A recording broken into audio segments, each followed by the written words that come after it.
News 24 తెలుగుకి స్వాగతం. వార్తల్లోని ముఖ్యాంశాలు ఇప్పుడు చూద్దాం. త్రిశక్తులు వెలిసిన పవిత్ర బాసర క్షేత్రాన్ని దేశవ్యాప్తంగా గుర్తింపు పొందేలా అభివృద్ధి చేయడమే ప్రభుత్వ లక్ష్యమని రాష్ట్ర దేవాదాయ అటవీ శాఖ మంత్రి కొండా సురేఖ తెలిపారు. బాసర చేరుకున్న మంత్రులకు ఐఐటి హెలిప్యాడ్ వద్ద జిల్లా కలెక్టర్ అభిలాష్ అభినవ్, ఎస్పీ జానకి శర్మల పూల మొక్కలను అందించి స్వాగతం పలికారు.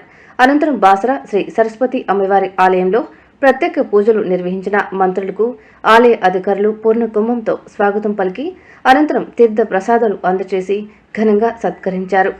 టీటీడీ ఆధ్వర్యంలో ₹9.30 కోట్ల వ్యయంతో మరమ్మతులు నిర్మించిన 100 గదుల ధార్మిక వసతి గృహాలను మంత్రులు కొండా సురేఖ, కార్మిక శాఖ మంత్రి గడ్డం వివేక్ వెంకటస్వామి సంయుక్తంగా ప్రారంభించారు.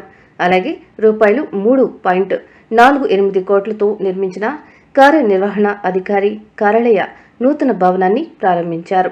అనంతరం మీడియా సమావేశంలో మంత్రి మాట్లాడుతూ బాసర పుణ్యక్షేత్రాన్ని యాదాద్రి తరహా అభివృద్ధి చేయడానికి చర్యలు చేపట్టామని, భక్తులు అవసరాలకు అనుగుణంగా ఈ క్షేత్రాన్ని అభివృద్ధి చేస్తామని తెలియజేశారు.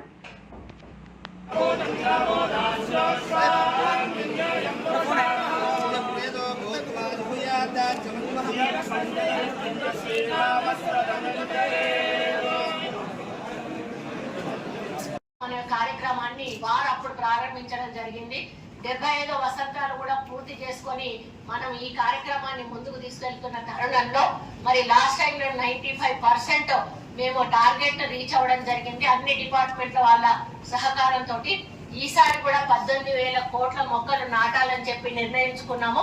ఈసారి 100% రీచ్ అవ్వడానికి మేము తప్పకుండా ప్రయత్నం చేస్తామని తెలియజేస్తా ఉన్నాను. ఇక్కడ ఉన్న వాళ్ళందరికీ కూడా ఒక్కొక్కటి విజ్ఞప్తి చేస్తా ఉన్నాను.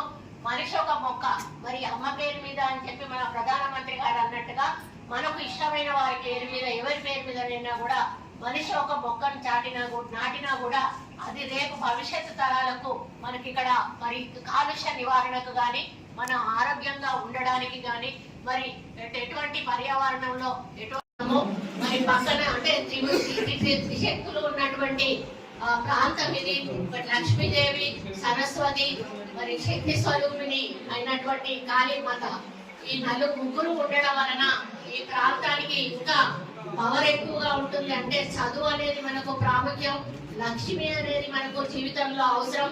అదే విధంగా మనకు శక్తి అనిచ్చేది మరి కాళీ అమ్మవారి, 3 అమ్మవార్లు కూడా ఇక్కడ ఉండడం వలన ఈ యొక్క మరి ప్రాంతానికి చాలా పెద్ద ఎత్తున భక్తులు రావడం వస్తూ వాళ్ళు ఎప్పుడైతే అమ్మవారు వేశారో వాళ్ళు వచ్చినప్పుడు ఒక సిరాబుడ్డి, ఒక పెన్ను, సరస్వతి కదా చదువుల తల్లి అని చెప్పి అలా పెట్టడం ఆనవాయితీగా మారి ఆ తర్వాత